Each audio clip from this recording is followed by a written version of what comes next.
नमो अर्हन्ताणं नमो सिद्धाणं नमो आयर्याणं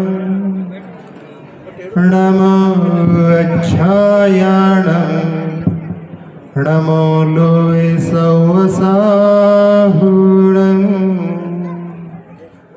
सम्यक दर्शन मूल है जिसका दृढ़ है सम्यक ज्ञान तना है चरित्र शाखाएं जिसकी पूर्ण है विकसित और घना रहता है आकीर्ण हमेशा मुनिगण पंछी के द्वारा उन्हें आचार्य महातरुवर के चरण चढ़ाऊं थुति धारा। देवादिदेव चिंतामणि पार्श्वनाथ भगवान की, वर्तमान शासन नायक महावीर भगवान की, गुरु नाम गुरु आचार्य ज्ञान सागर जी महाराज की, परम पूज गुरु आचार्य विद्यासागर जी महाराज की, नवाचार्य श्री समय सागर जी महाराज की, संघ की महाराज की, संघ की। धर्म प्रेमी बंधुओं, ये वर्षावास जहाँ गुरुदेव के बारे में अभी सभी लोग अपने अपने विचार रख रहे थे, हमने भी अपनी पूजा के माध्यम से आप लोगों के सामने गुरुदेव के बारे में रखा। एक दिन गुरुदेव के साथ में पूर्व में सोच में जा रहा था और मैंने कहा कि गुरुदेव आप कभी कह देते हो अपने शिष्यों से कि वहां चले जाओ और वहां के लोग आए नहीं है, उन्होंने निवेदन किया नहीं है, तो फिर थोड़ी स्थिति कभी कभी असमंजस जैसी बन जाती है। तो उस दिन कुछ विशेष घटित हुआ था, वो भी स्मरण में आ रहा है, पहले उसको बता देता हूं। उस दिन ऐसा हुआ कि जब शुद्धि के लिए जल हाथ में लिया तो कमंडल से जो चींटी हाथ में आ गई। इसका मतलब है कि गर्मी के कारण चींटियां जो हैं कमंडल में चढ़ चुकी थी। और मैंने गुरुदेव से कहा कि आचार्य जी इसमें तो चींटियां हैं। तो आचार्य जी ने बहुत जल्दी से अपना कमंडल मेरे हाथ में दिया और कहा कि इससे शुद्धि करो। और मैंने शुद्धि की। फिर बाद में उसमें जो चींटियां थी, कमंडल जो बड़े बाबा के यहाँ ऊपर लेकर के गया, वहाँ ऊपर यानी मंदिर के नीचे पीछे, और वहाँ पर एक वस्त्र मिल गया, उसमें मैंने उसको छान करके, पानी तो सारा निकल गया, चींटियां वहाँ पर अभी ऐसी लग रही थी कि मृत जैसी हैं, और उनको एक सूखी जगह पर छोड़ करके आ गया था। बाद में दूसरे दिन जाकर के देखा तो उसमें चींटियों के बारे में सुना था कि बहुत लंबे समय तक भी पानी में रहें, लेकिन यदि कोई सूखा स्थान मिल जाए तो सारी की सारी बच जाती हैं। और बाद में फिर मैंने आचार्य जी को बताया भी था कि वो सारी चींटियां वहाँ से चली गईं।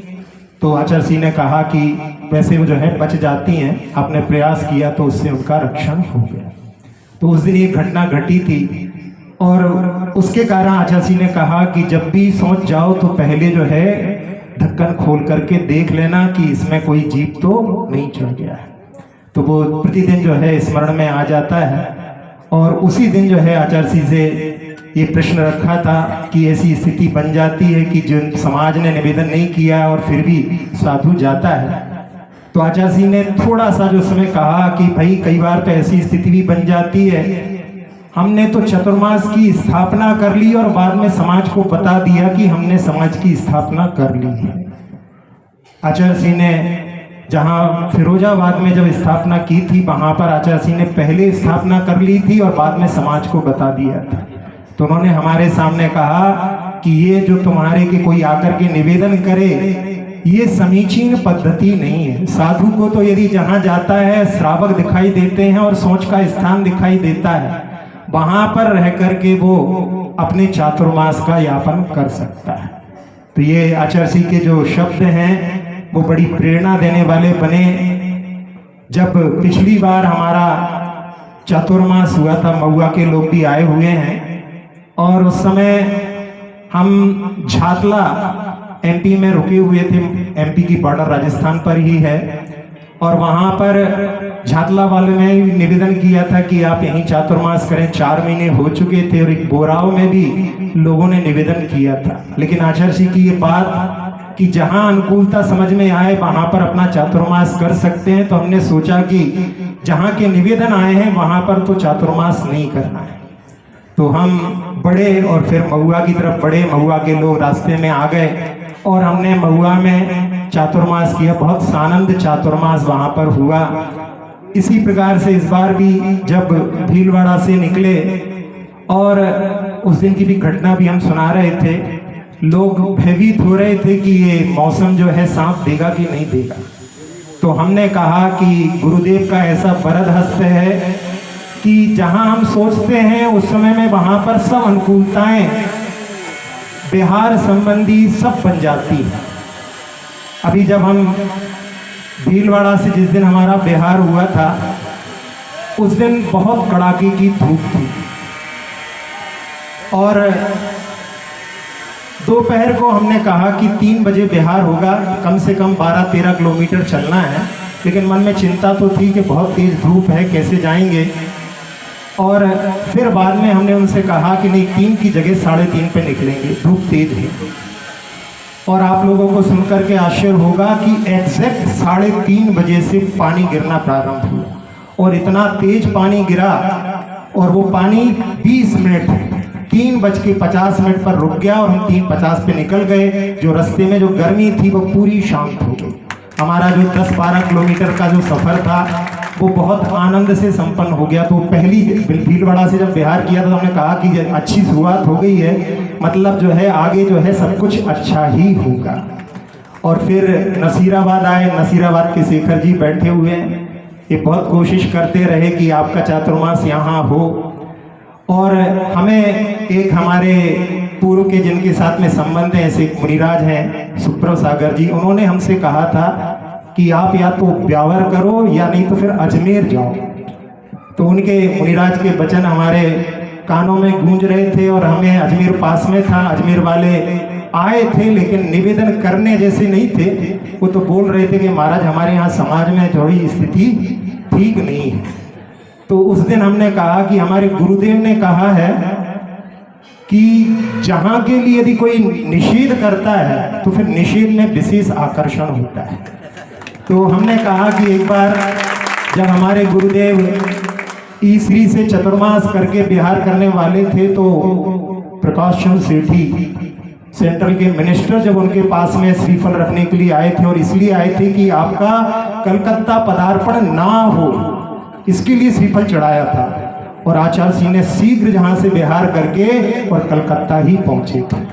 तो हमारे मन में भी हमारे गुरुदेव की जो भावना है कि निषेध में विशेष आकर्षण होता है, तो हमने इनसे कह दिया कि अब तो आपने जो बता दिया है कि आपके यहाँ परेशानी है, और हम जो है समय पर पहुँच करके अब आपके यहाँ ही चतुर्मास करेंगे।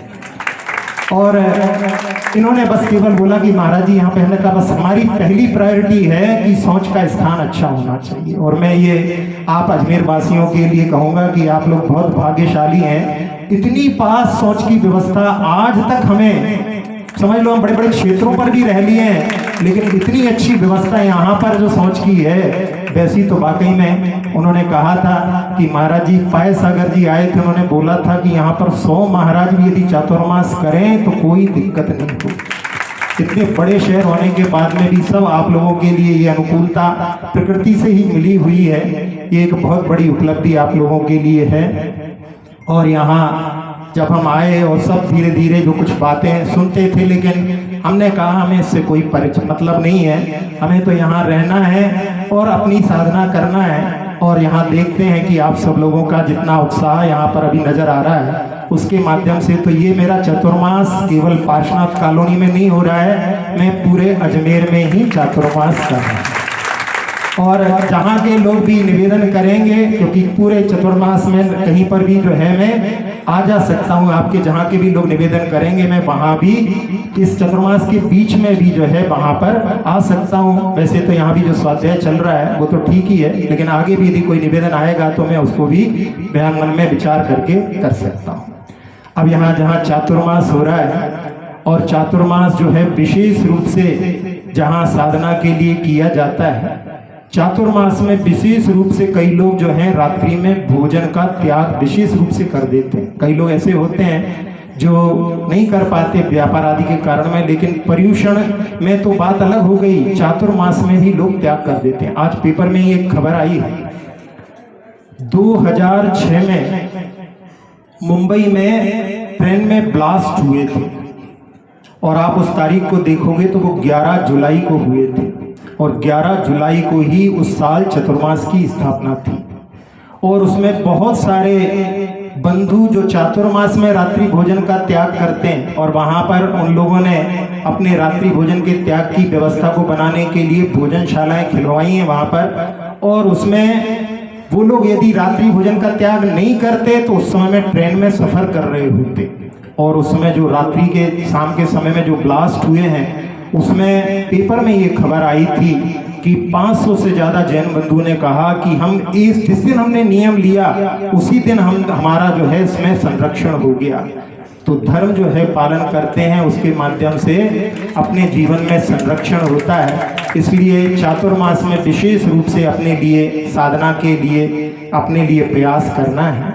और जहाँ स्वाध्याय की बात है, स्वाध्याय जहाँ होता है उसके माध्यम से अपने लिए विशेष परिचय जो है आगम से होता है। हम एक प्रश्न अक्सर करते हैं, आपसे भी यहाँ पर कर लेते हैं, जिन लोगों ने सुना हो वो ना दें उत्तर, कि यदि आपसे पूछा जाए कि जैन साधु स्नान क्यों नहीं करते, आप क्या उत्तर देंगे? बोलिए।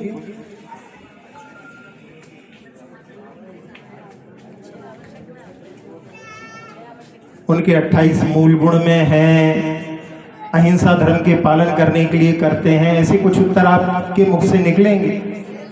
लेकिन यदि अपन ऐसे उत्तर दें तो लोग कह सकते हैं कि भाई जहाँ श्वास भी लेते हैं तो उसके माध्यम से भी जो है जीवों की हिंसा होती है, तो आप श्वास लेना छोड़ दो। तो इस प्रकार से यदि अपन उनके लिए कहेंगे तो वो समझ नहीं पाते।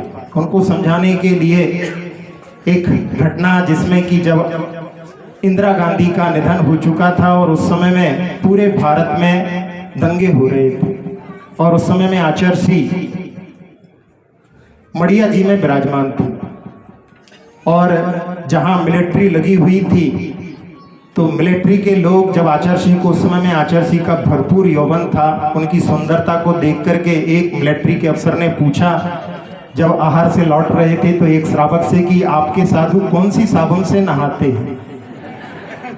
तो उसने कहा कि आप स्वयं चल करके पूछ लो।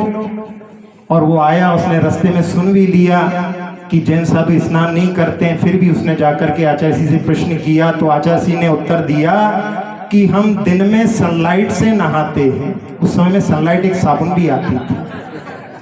फिर वो कहने लगा, अभी तो ये लोग कह रहे थे कि आप स्नान नहीं करते हैं। तो आचार्य सिंह ने कहा कि अभी आपने पूरा उत्तर नहीं सुना, हम दिन में सनलाइट से नहाते हैं और रात में मूनलाइट से नहाते हैं। मतलब सूर्य के प्रकाश से भी हमारा स्नान होता है, चंद्रमा की चांदनी भी हमारा स्नान करती है, और जो वायु बहती है वो भी हमारा सदा स्नान करती रहती है। मंत्र स्नान आदि तो सभी होते रहते हैं। और ब्रह्मचारी सदा शुचि, जो ब्रह्मचर्य व्रत का पालन करते हैं वो सदैव पवित्र होते हैं। तो इस प्रकार से जब यदि अपन किसी को बोलें, जिसमें कि आचार्य सिंह ने कहा कि प्रकृति में जो रहने वाले हैं उनको स्नान करने की आवश्यकता नहीं पड़ती। जन्म प्रकृति में जो होता है सब जो है बिना वस्त्र के रहते हैं, बाद में वस्त्रों को धारण करते हैं, इसलिए उसके कारण में जो है लोगों को स्नान करना पड़ता है। प्रकृति में देखें तो एक दो जानवर, गई भैंस पानी में, और हाथी भी जो है जहाँ श्याम वर्ण का होता है, इसके कारण में उसको स्नान करना पड़ता है, यानी अपनी ठंडक के लिए करता है। बाकी कोई भी स्नान नहीं करते। तो ये जो प्रकृति में रहते हैं उनके लिए स्नान की आवश्यकता नहीं है। जब इस प्रकार से आप किसी को बतलाएंगे तो उसका जो है वहाँ पर स्नान व्रत के प्रति जो है एक मन में बहुत ही गंभीरता के साथ में वहाँ श्रद्धा का भाव उत्पन्न हुआ। तो श्रद्धा की प्राप्ति के लिए जहाँ स्वाध्याय बहुत आवश्यक है और स्वाध्याय करने के लिए विशेष करके चातुर्मास में लोग प्रयास करते हैं, जिसके माध्यम से लोग बहुत कुछ सीख लेते हैं। अभी यहाँ पर 2 समय का बताया कि सुबह के समय में और शाम के समय में 2 स्वाध्याय होंगे और साथ साथ में दोपहर में भी यदि कोई अध्ययन करना चाहे तो दोपहर में भी अध्ययन करने के लिए आ सकते हैं। वैसे कुछ लोग बोल रहे थे कि जो 12 वर्षीय कोर्स चल रहा है उसके पढ़ने वाले लोग आएंगे, बाकी और भी लोग कोई चाहें तो उस समय में आकर के स्वाध्याय कर सकते हैं। और स्वाध्याय का यदि अपन प्रयास करें धीरे धीरे तो स्वाध्याय के माध्यम से अपन जिनागम के बड़े बड़े रहस्यों से परिचित हो सकते हैं।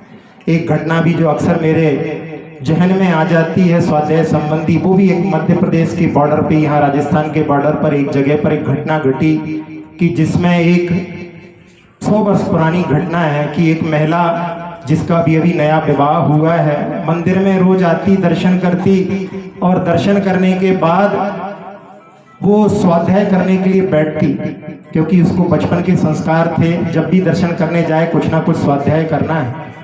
और वो स्वाध्याय करने के लिए किसी पुस्तक उठा करके पढ़ने लगी। नई बहू आई है तो वहाँ पर खुसुर खुसुर होने लगी कि अरे भैया पंडितानी बहू आई है। अगले दिन उसने कोई ग्रंथ उठाया, बड़ा गोम्मटसार ग्रंथ उसके हाथ में आ गया, उसको लेकर के पढ़ने लगी तो किसी पुरुष ने भी बोल दिया कि अरे भैया गोम्मटसार की पंडितानी बहू आई। जब वो घर लौटी तो उस समय उसका चेहरा थोड़ा उतरा हुआ था और उसको देख करके उसके पति ने पूछा कि क्या हो गया, मंदिर में कोई किसी ने कुछ बोला है क्या?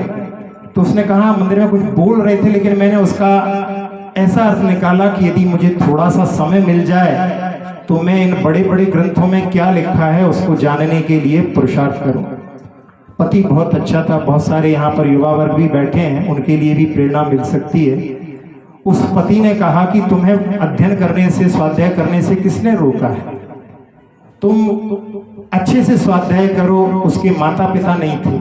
उसने कहा कि मैं विवाह के पहले भी घर का सारा काम करता था, गोबर आदि भी, गाय आदि होती थी तो गोबर आदि का भी कार्य करता था, कपड़े भी धोता था, बर्तन भी मांजता था, भोजन भी बनाता था। उसने कहा कि अब तुमसे विवाह करने के बाद में भी यदि भोजन बनाऊंगा तो लोग हंसेंगे, बस केवल भोजन हमें बना करके दे दिया करो, बाकी सब काम मैं अभी भी कर सकता हूँ और तुम जो है निष्फिक्र होकर के अध्ययन करो।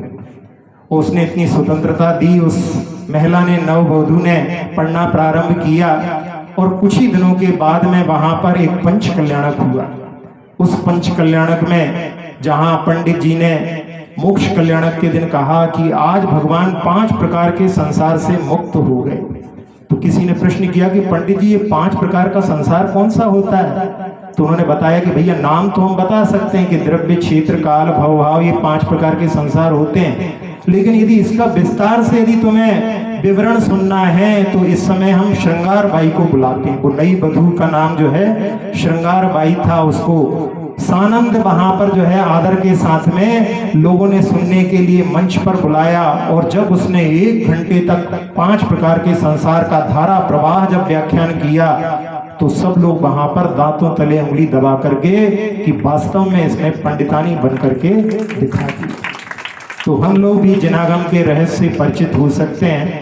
और जिनागम जो है जिसमें कि आचार्यों की वाणी है, भगवान महावीर की वाणी को ही उन्होंने सब लोगों के सामने रखा है। कई बार लोगों के मन में ऐसा प्रश्न उठता है कि भगवान महावीर को बहुत समय हो गए, ये तो रचना अभी की है, लेकिन आचार्य जो भी रचना करते हैं वो पूर्वाचार्यों के द्वारा उनको जो कुछ प्राप्त हुआ है उसी का वर्णन करते हैं।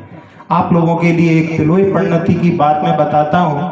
आचार्य यति वृषभ ने तिलोय प्रणति में लिखा है कि मुझे अपने गुरु के माध्यम से ऐरावत क्षेत्र की 24 के नाम प्राप्त हुए थे, लेकिन मैं उनको अपनी स्मृति में नहीं रख सका, इसलिए मैं उनका विवरण यहाँ पर नहीं लिख रहा हूँ। ये जो है निष्ठा कि जो कुछ हमको प्राप्त हुआ है उसमें भी हमको विस्मरण हो गया है। मन से 24 नाम मिला करके लिख सकते थे, लेकिन नहीं, उन्होंने कहा कि जो हमें प्राप्त हुआ है वही हम आपके सामने रख रहे हैं। इसलिए अपने आचार्यों की जो वाणी है वो साक्षात भगवान की वाणी प्रवाह से अपने लिए प्राप्त हुई है, उसके प्रति श्रद्धा रख करके अपने को उसका अध्ययन करने का भी पुरुषार्थ करना चाहिए, समय निकालना चाहिए। यदि हम समय नहीं निकालेंगे तो पूरा जीवन ऐसे ही बीत जाएगा। ये अवसर बीच बीच में कुछ ऐसे आते हैं जिनमें हम अपने लिए नई प्रेरणा लेकर के स्वाध्याय आदि के लिए जो है अपने लिए विशेष पुरुषार्थ कर सकते हैं। जहाँ जब अपन स्वाध्याय करते हैं तो उसके माध्यम से अपने लिए मन में जो है बहुत प्रशस्त भाव रहते हैं।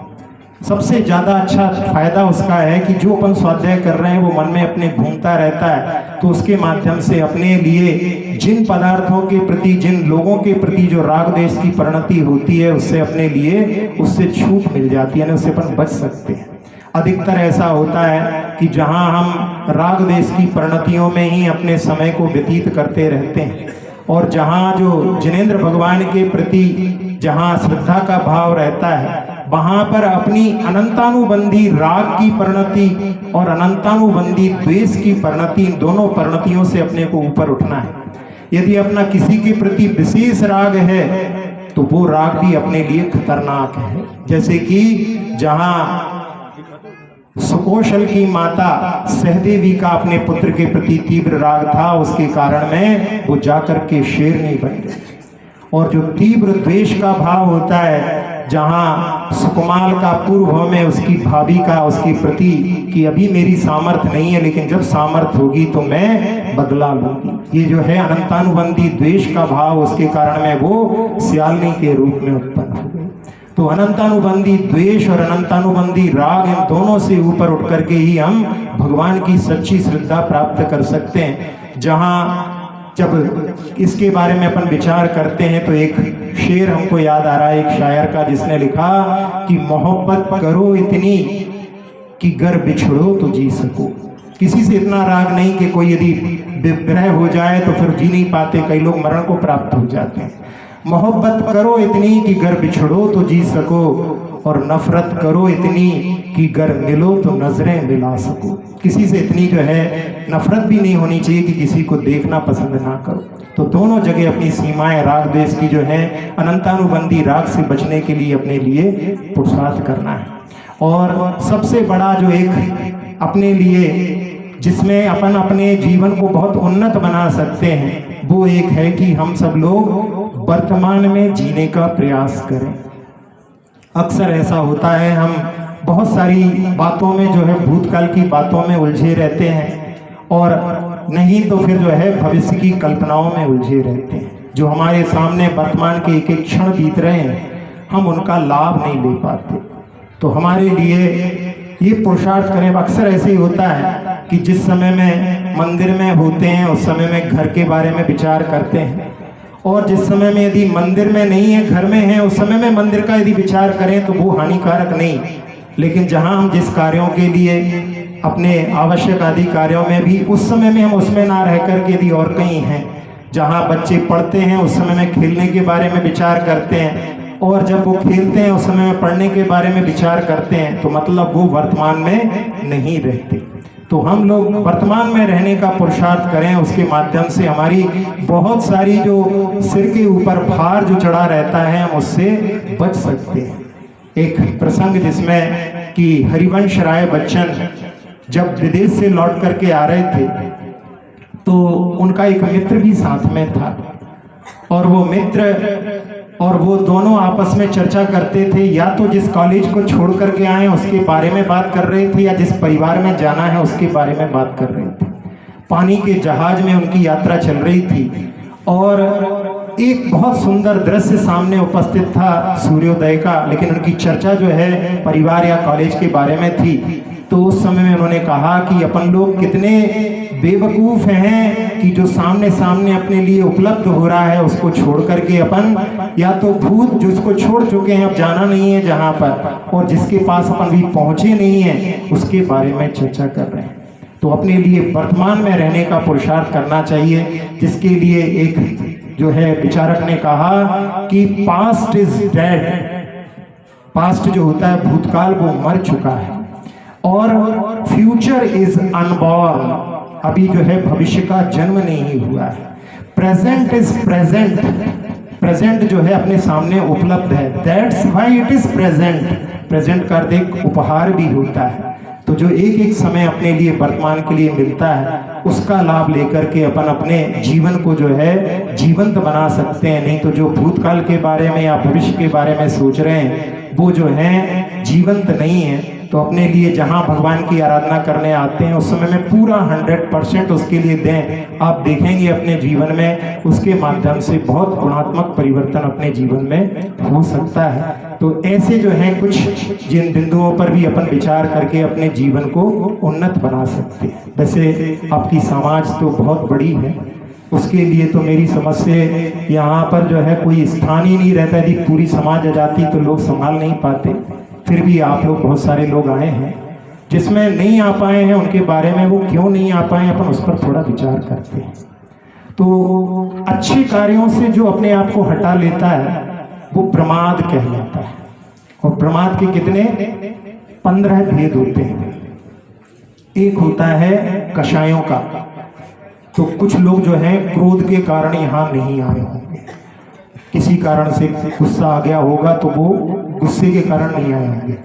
कोई मान के कारण नहीं आए होंगे, किसी ने जो है उनको विशेष जो है आमंत्रण नहीं दिया होगा तो वो नहीं आए होंगे।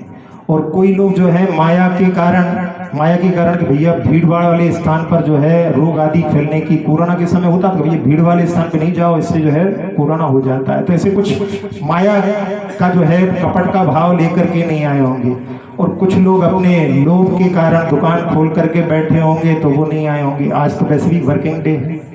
तो 4 जो हैं कषायों पर आप सब लोगों ने आंशिक विजय प्राप्त की, आप लोग आए।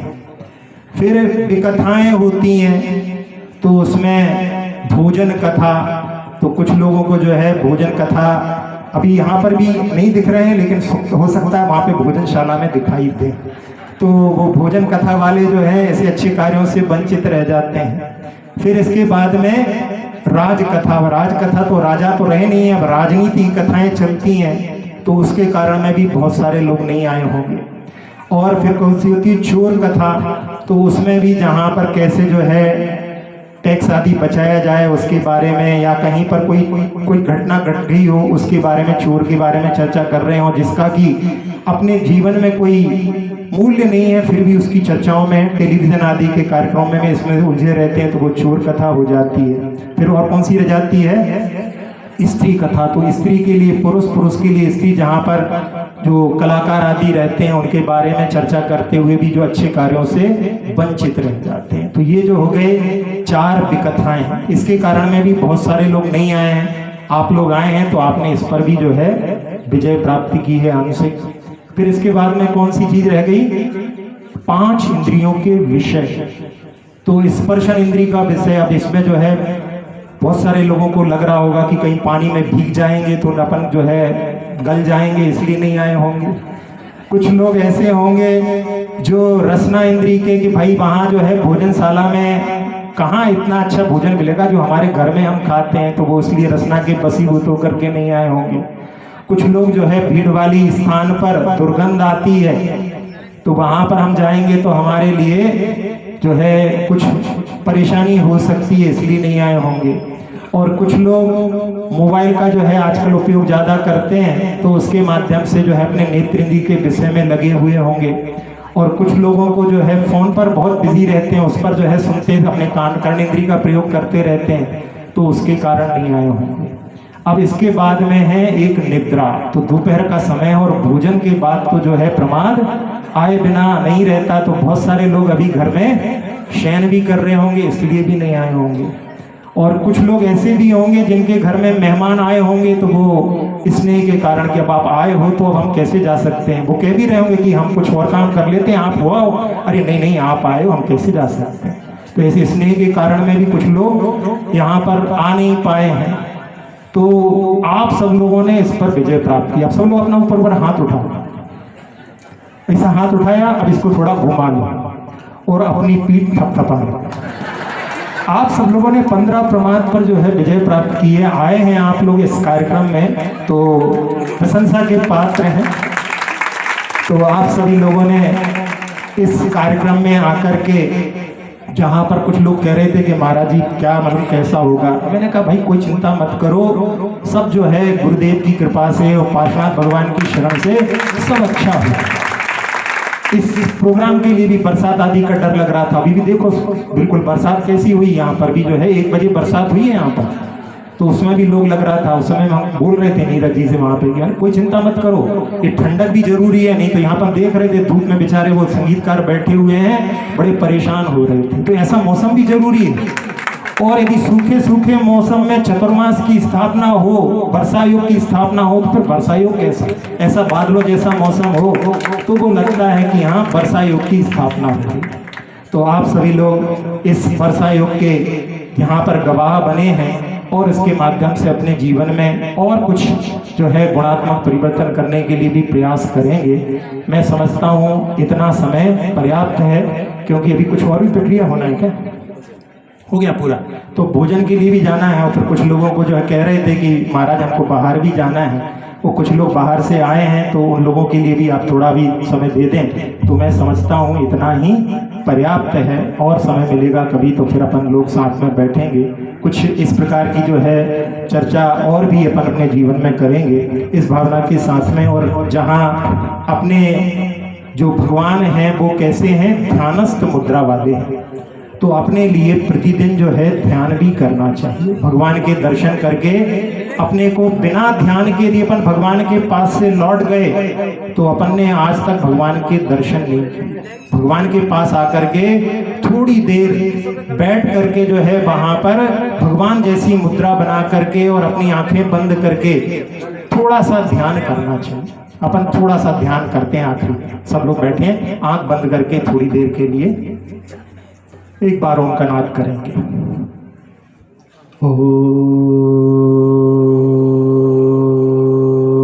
सब लोग करें साथ में।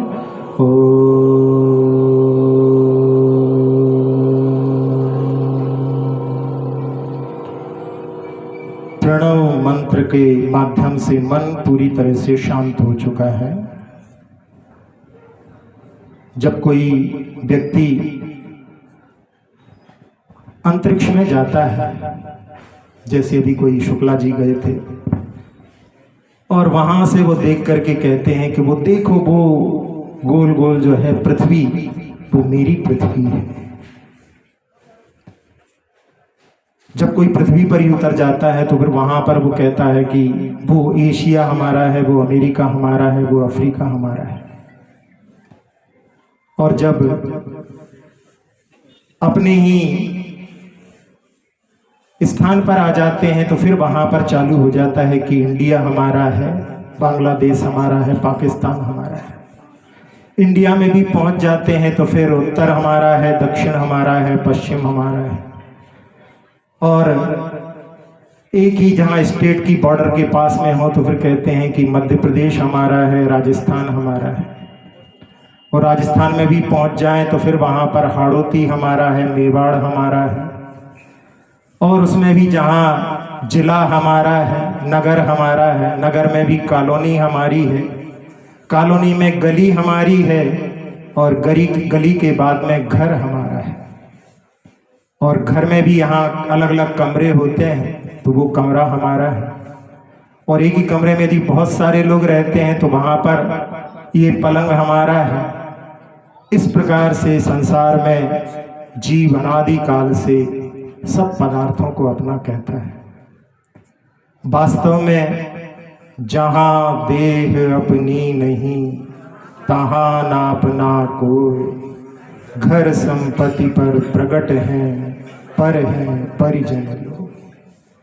तो जिस देह में अपन बैठे हुए हैं वो देह भी हमारा स्वरूप नहीं, क्योंकि जब मरण करके जीव एक जगह से दूसरी जगह जाता है तो उस समय उसके पास में स्थूल शरीर नहीं सूक्ष्म शरीर होता है। और जब देह अपनी नहीं तो देह में बने हुए ये इंद्रियां, जैसे किसी मकान में खिड़कियां दरवाजे होते हैं, ऐसी ये इंद्रियां भी अपना स्वरूप नहीं। और अपनी अनुभूति सबके लिए होती है। जब कोई घर में रात्रि के समय लोगों को देखता है कि कौन कौन लौट करके नहीं आए हैं, किसी को छू करके देखता है, किसी की वाणी सुन करके समझता है कि वो आ गया है, किसी को आंखों से देख करके और किसी के भोजन करते हुए आवाज़ को सुन करके कि वो आ गया है, और किसी की जहाँ पर जो स्प्रे का यूज़ करते हैं, डेओड्रेंट का यूज़ करते हैं, उसकी गंध से समझ लेता है कि वो आ गया है। तो पांचों इंद्रियों के विषयों से अपन पर को तो जानते हैं, लेकिन मैं आ गया हूँ इसके लिए कोई इंद्रिय की आवश्यकता नहीं है। तो वो आत्म तत्व जो अपने शरीर के अंदर विद्यमान है, वो बिल्कुल भगवान के जैसा, भगवान की मुद्रा जैसा बना करके बैठ करके, और उसके लिए अपने आत्मा के पास में दो गुण है, एक ज्ञान और एक दर्शन। ज्ञान विशेष रूप से जानता है और सामान्य प्रतिभास दर्शन के माध्यम से होता है। तो सामान्य प्रतिभास अपनी आत्मा का भगवान जैसी मूर्ति स्फटिक मणि की वैसी ही अपनी आत्मा अपने शरीर के अंदर विद्यमान है, और बिल्कुल सिद्धों जैसी ही अपनी आत्मा है। सबकी आत्मा सिद्धों के समान है, बस वो ही हमारा वास्तविक स्वरूप है। बाकी जो कुछ बाहर का है वो सब हमने प्राप्त किया है और छूट जाने वाला है। ऐसा यदि अपन प्रतिदिन थोड़ा सा भगवान के सामने बैठ कर के ध्यान करें, तो उसके माध्यम से अपन अपने आत्म तत्व को भगवान के जैसा देख करके अपने जीवन को परिवर्तित कर सकते हैं और भगवान के दर्शन का सही लाभ अपने जीवन में उठा सकते हैं। तो जिन्होंने इस भेद विज्ञान के माध्यम से मुक्ति को प्राप्त किया है, उनकी ऊर्जा को आह्वान करने के लिए अपन पुनः एक बार उनका नाद करते हैं।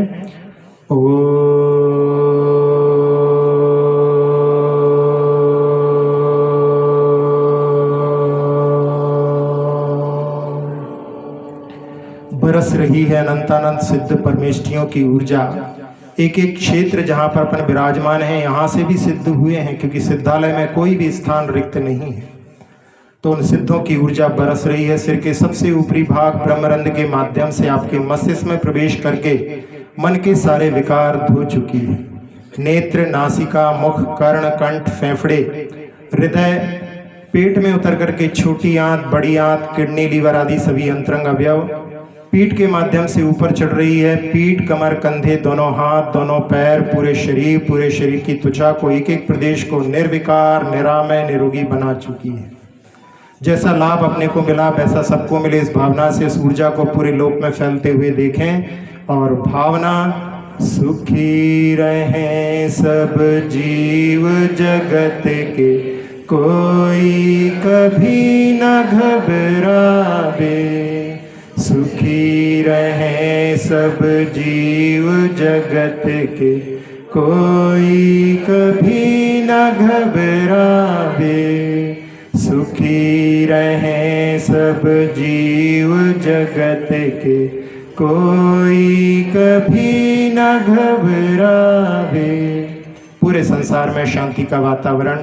अनंतानंद सिद्ध परमेष्ठियों को नमन करते हुए, चिंतामणि पार्श्वनाथ भगवान को नमन करते हुए, गुरुदेव को नमन करते हुए विराम।